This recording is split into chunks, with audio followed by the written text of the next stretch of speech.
In motion design, as well as traditional animation, we tend to build up anticipation by using a method called undershoot.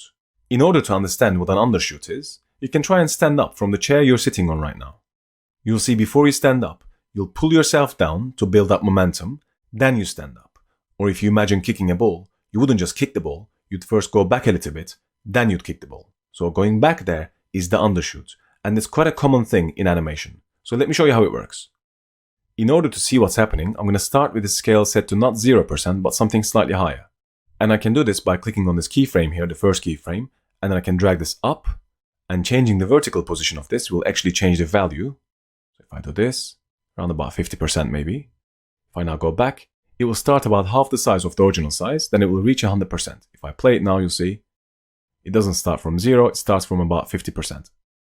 You can be precise if you wanted to by just going and typing the numbers here as well. Right now, this should be fine. Now, before it starts growing, before it starts increasing on the scale, I want this to go shrink a little bit, then grow. And to do that, I'm going to have to click on this handle here, and I want this to go in the negative direction, so I need to drag this down. So I'm going to click and then drag this down. And what's happening now is from 50, I'm going to go a little bit further. From 50, it comes down to about 40%, then it shoots up. So if you have a look at this now, look. So from 50, it scales down, then it scales up. That here is called an undershoot. So if I play this in real time now, this is what it looks like.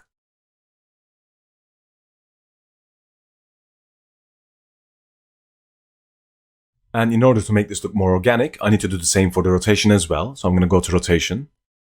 And this time, it's rotating in the negative direction. So before it rotates in the negative direction, I need to pull this up. So it rotates in the positive direction first, so clockwise, then it rotates down. So let me select this keyframe, and then I'll lift the handle up a little bit. And you can now see it goes from 0 degrees up to about 15-16 degrees, then it comes down. If I play this now, you see as it scales down, it rotates clockwise.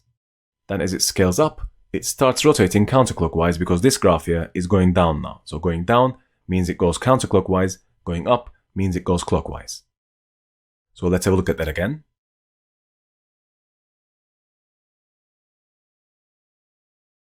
So this is what an undershoot is. And the overshoot is the exact opposite.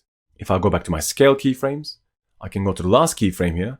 And usually when I want to select a keyframe, instead of actually clicking on it, I tend to click outside and then draw a rectangle around it. And that way I'm sure that I'm not actually moving the keyframe around by mistake. So I'll select the keyframe, and instead of coming up to 100%, I'll tell it to go higher than 100%, then come back down to 100%. So if I click on this handle and drag this up, maybe about there. And if I now move my cursor over this red line, I can see now it's about 107%. Maybe I can go a little bit more. So maybe somewhere here. That's about 110% now. So here's what it will look like now. So if I go and play this, you see that it will scale up to 100% round about here. Then it continues to scale up. Then it scales back down. So that's going to be an overshoot. So have a look. Again, to make this look more organic and interesting, I need to do the same for rotation as well. So I'm going to go rotation and select the rotation keyframe just by doing a marquee selection. And in this case, I'm going to go below 180. Then it comes back to 180. So if I play this back now, you see that we have an undershoot as well as an overshoot.